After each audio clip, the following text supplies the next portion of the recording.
आप सब लोग जानते हैं कि जैसे ही हम प्रिडिक्शन करते हैं रिलेटेड विद सीजन की एनालिसिस कैसे की जाती है, किन किन ग्रहों का, राशियों का, तत्वों का हमें यहाँ पे वेटेज लेना है।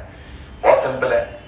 मेष लग्न की हमें कुंडली ड्रॉ करनी है, क्योंकि मेष लग्न की कुंडली हमें काल चक्र पुरुष कुंडली बताती है, जो आज की तारीख में पूरे ब्रह्मांड में यानी कि 360 डिग्री के अंदर क्या चल रहा है उसकी परिस्थिति दिखाती है।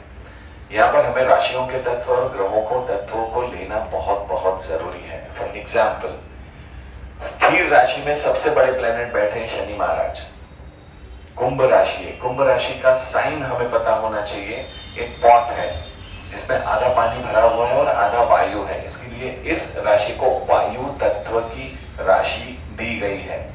और इस राशि के अंदर जीवन है, क्योंकि हमें जीने के लिए सांस लेना बहुत जरूरी है और पानी पीना जरूरी है। This is one. Second and most important, Rahu महाराज बैठे मीन राशि में, वो जल तत्व की राशि है, द्वि स्वभाव जल तत्व की राशि। Most important Jupiter. अपरेंटली हमें देखेंगे कि गुरु महाराज जो है वो बिल्कुल वृषभ राशि में बैठे, वो तो पृथ्वी तत्व की राशि और शुक्र महाराज का प्लेटफॉर्म है। लेकिन हमें ये याद रखना है कि यहाँ पर वृषभ राशि के अंदर चंद्र महाराज उच्चत्व लेते हैं।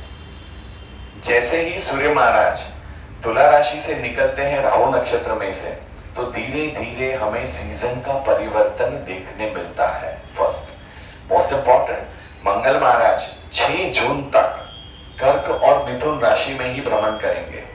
कालचक्र पुरुष कुंडली के अनुसार फर्स्ट हाउस के लॉर्ड जो है वो है मंगल महाराज, तो वो हमें फिलहाल जल तत्व की राशि में दिखाई दे रहे हैं, क्योंकि वो वक्री मार्गी होके 6 जून तक यहां से ही भ्रमण करेंगे। सूर्य महाराज वातावरण और ऑक्सीजन के कारक ग्रह हैं, वो धीरे धीरे वृश्चिक राशि में आगे बढ़ रहे हैं। और शनि महाराज की 10वीं दृष्टि सूर्य महाराज के ऊपर है, यानी 15 दिसंबर तक सूर्य महाराज अपने तत्वों को एक्सपोज नहीं कर पाएंगे। सूर्य महाराज को कहीं ना कहीं पार्शियली सीजन के रूप में सरेंडर होना पड़ेगा। और कोई भी ग्रह की जब लड़ाई होती है तो सिर्फ एक ही प्लेनेट जीतते, उनका नाम है बिल्कुल शनि महाराज, क्योंकि वो बहुत स्थिर हैं, बहुत बड़े हैं और राशि में 2.5 साल तक एक ही राशि में भ्रमण करते हैं। तो मोटा मोटी अगर इसी परिस्थिति को देखा जाए तो यहां से सूर्य महाराज निकल के धनु राशि में आएंगे, फिर मकर राशि में आएंगे। मकर राशि भी खेत की राशि है, सैटर्न महाराज की ठंडी राशि है।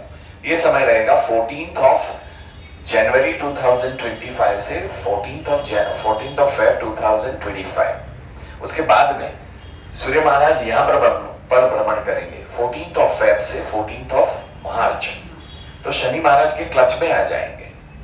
यहां से निकल के सूर्य महाराज जाएंगे मीन राशि में, that is from 14 March two 14 अप्रैल। तो 1 2 3 4 यानी 4 महीना ये पूरी सीजन एक्सटेंड हो सकती है।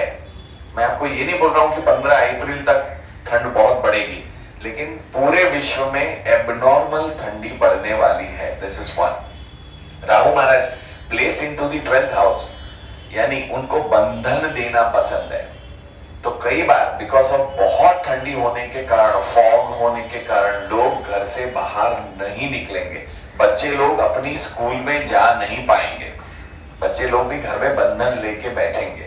और 12वें स्थान में जो राहु महाराज है, तो पूरे विश्व में इतनी ठंडी होगी कि कई जगहों के ऊपर लोगों की मृत्यु होने की संभावना, शक्यता बन रही है। मैं वो दिन देखना चाहता हूं ये सीजन में कि जहां पे कश्मीर में हमें कोई पेपर में एक हेडलाइन मिलेगा कि दाल लेक पूरा फ्रीज हो गया है। This is one. या सेकेंड, कोई ओशन के वेव्स फ्रीज होते हुए दिखाई देंगे। यानी ईस्टर्न वेस्टर्न सभी कंट्री में बहुत बहुत ठंड पड़ने की संभावना, शक्यता है।